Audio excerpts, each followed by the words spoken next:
welcome back to my channel. So it is the long-awaited looky-loo video of our homeschool room. It is 2021, and this is the new schoolroom that I have in our new house. One of the stipulations of the many that I had in agreeing to have this home built for us was that I wanted to have a space where I could have a designated school time and kind of decorate it like I want to. And then at the end of the school day and school week, I can close the door and just let the mess be and not have to feel like I'm constantly either working around it or cleaning up after it or that sort of thing. So that's what we got in this room, and I just really love it and I'm grateful for it. It's been a long time coming. We've had school at the kitchen table, we've had school in our family room, and then we had school in a loft, and now I have my own school space. So it's taken us 6 years to get here. My desk space, which you'll see in a minute, was one of the very first desk setups that I saw from a YouTube channel where I got a lot of inspiration and encouragement at the beginning of our homeschool journey 6 years ago. And now I finally have one. It's very, very similar to hers. And so you may recognize it if you ever followed or watched Erica's videos from Confessions of a Homeschooler. Her kids are all grown now, so she does different types of videos now, but she was a great inspiration to me. So thank you, Erica, for that. So anyway, without further ado, I'm going to just go through, I'll share with you what I have in my desk or like the drawer space over here, but I'm not going to go into what I have in my kids' student boxes in this video. So if you have interest in that, then check out some of my other videos and I'll make sure and tell you guys what's in the student boxes separately. So let's go ahead and get started.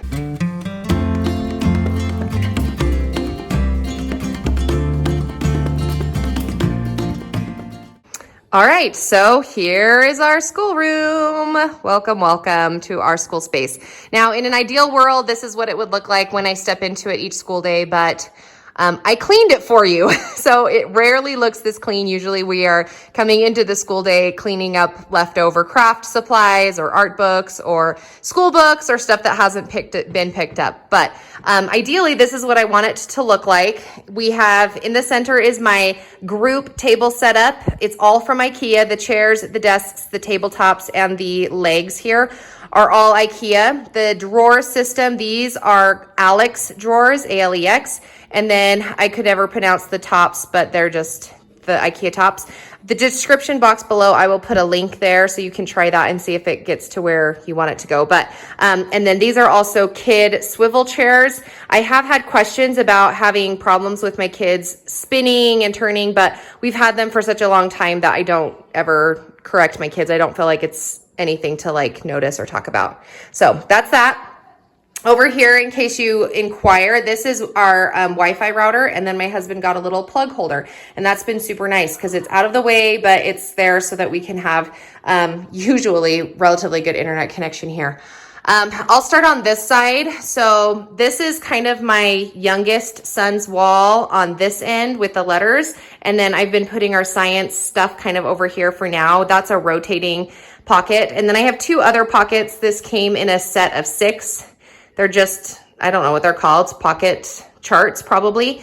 And it came in a set of 6, so I use it for my son's alphabet. Under here, I am just starting a little tag of all of the letters that he has completed.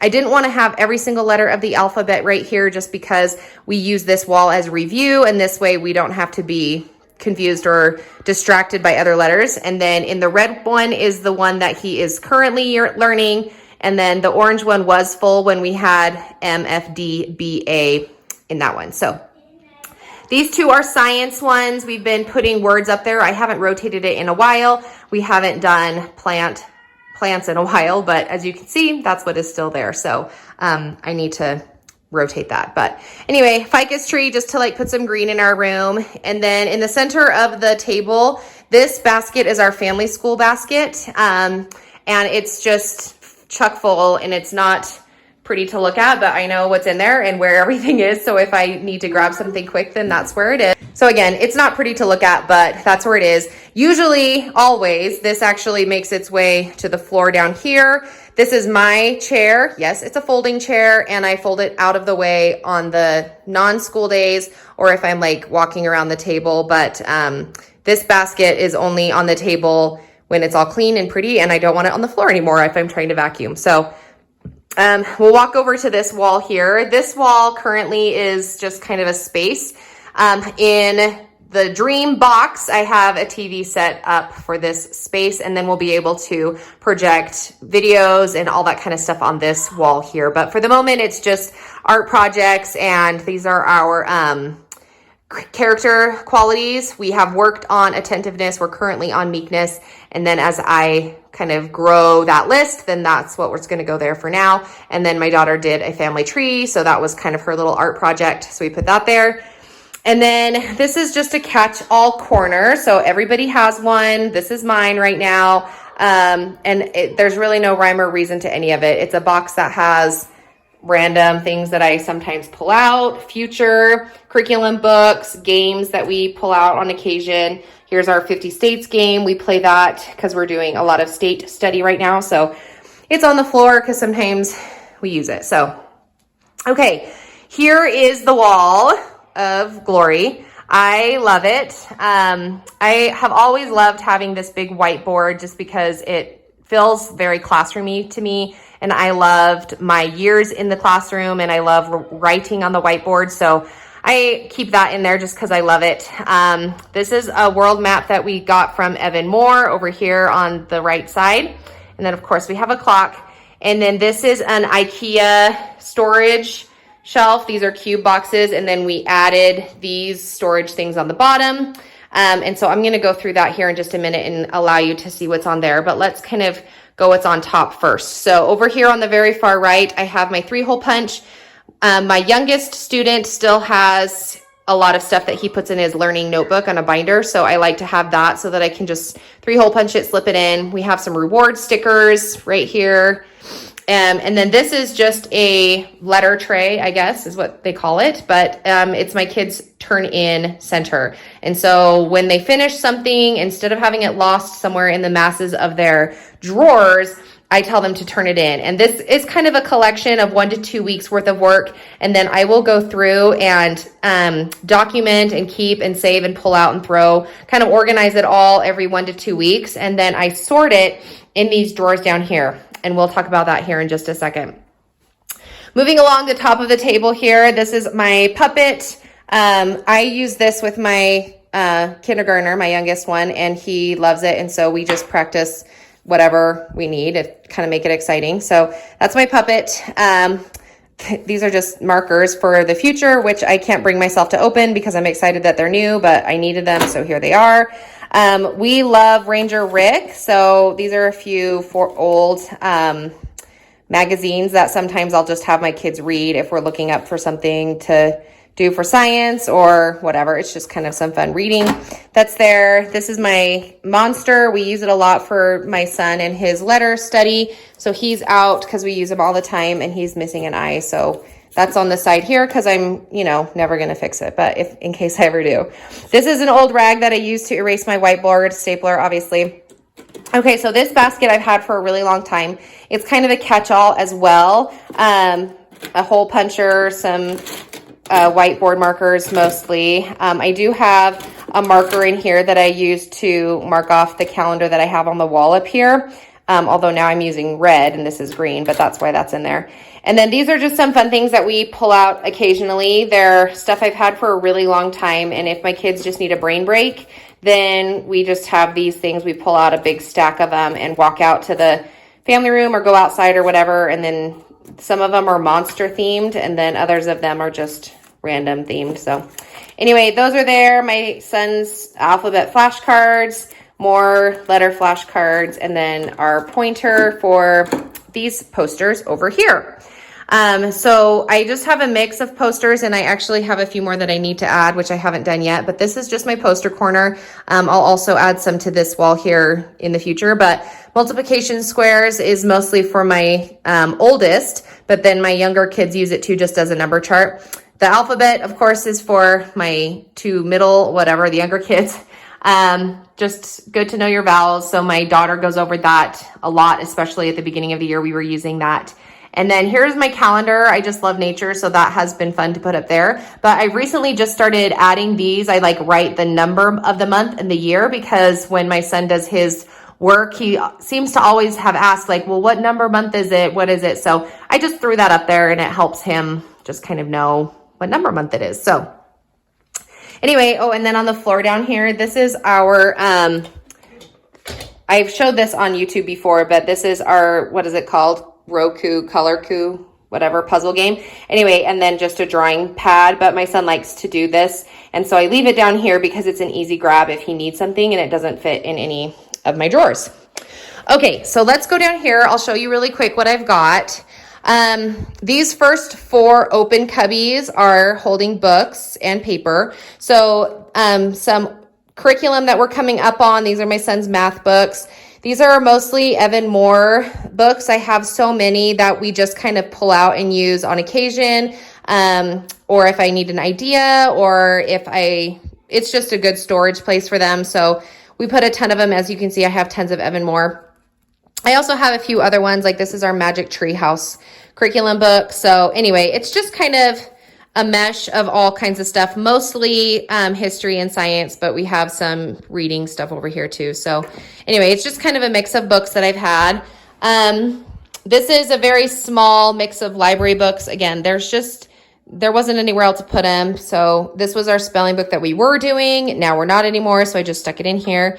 Lots of drawing books. My son is really into drawing, so we have these how to draw books in here, coloring books, that sort of thing. Some poetry is in here, and then our science devotional book.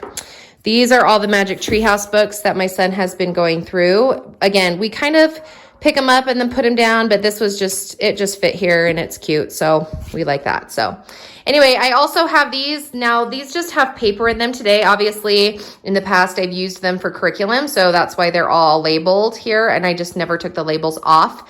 And now it's just open paper. A word of caution to this tale.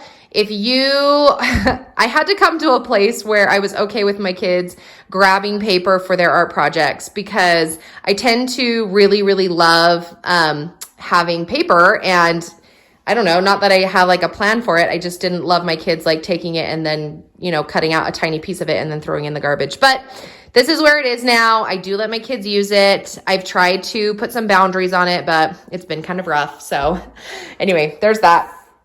These are my puzzles. We have been doing a lot of geography puzzles. So I store them here because it's a quick grab. And then my son has his alphabet things. I've shown these on a previous video. But these like letter formation game things.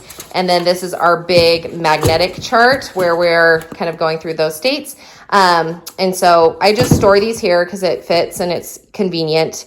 And then it looks like I just have some other books on the side here. So that's that. Down here on the bottom, this is, again, just kind of some storage. My daughter is going through her math curriculum, but I had previously ripped it out of the book in a former year. And so now that we're actually going through it, it doesn't have like a book. So I just shoved all the pages down here like a good organized mom would. And then there's just other random papers. This is just, again, kindergarten games, which we never use, but I have it there in case my kids beg me enough that I do it. Now, these 3 drawers are the continuation of this little turn-in basket that I talked about up here. So as soon as I go through that, then anything that I want to save or store, I kind of just put it in these boxes, and they're by kids. So I have each of my kids kind of listed. Obviously, this is my oldest, and then my middle child is here, and then the youngest one I put down here.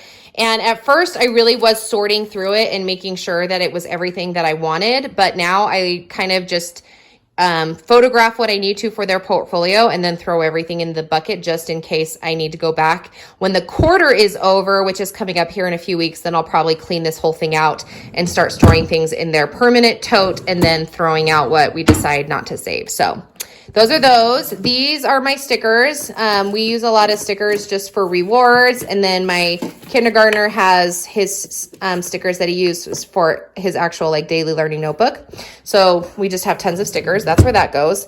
And then this is just another kind of catch-all thing. I've got a few, this box is learning games. This is just calendar pieces. These have been really great. These are like little student size whiteboards. So anytime we have like spelling or math or dictation that we're practicing, then we have those. These are the erasers that go with that. And it came in a whole kit. So these are the rest of those and more over here, obviously. A few teaching manuals. This is a curriculum that I thought we would go back to, and I haven't brought myself to do it yet. So anyway, it's just kind of a catch-all of more curriculum and stuff that I have for that. So I'm just gonna finish up this video here on the floor. I have an entire cupboard or like closet actually across the hall that has all of my just other storage stuff, math manipulatives, art supplies, more paper, flashcards, games, other curriculum books. I mean, it's just endless, all the stuff that I have across the hall in that whole closet. So the things that I keep in my classroom are either things that I use all the time, every day, or things that I just store there because it looks nice or whatever, kind of like my Magic Tree House books or all my Evan Moore books. It just kind of was the home that landed it there, and they haven't been changed. But anyway, like I said, this whole setup with the desks and the storage and the everything has taken me so many years to build. This isn't something that I just like created overnight. And acquiring my desk has really been like the big purchase this year and kind of a big goal that I've been hoping to have in my schoolroom since we started. So this is kind of a fun year for us because I get my classroom back and it reminds me of my old school days when I had my own classroom, and at the end of the day I can close the door and be done with school, and that's been fun. So anyway, thanks for watching this video. Hopefully you found maybe some tips or inspiration in my schoolroom that you can take into your classroom, and we'll catch you guys in another one of my videos.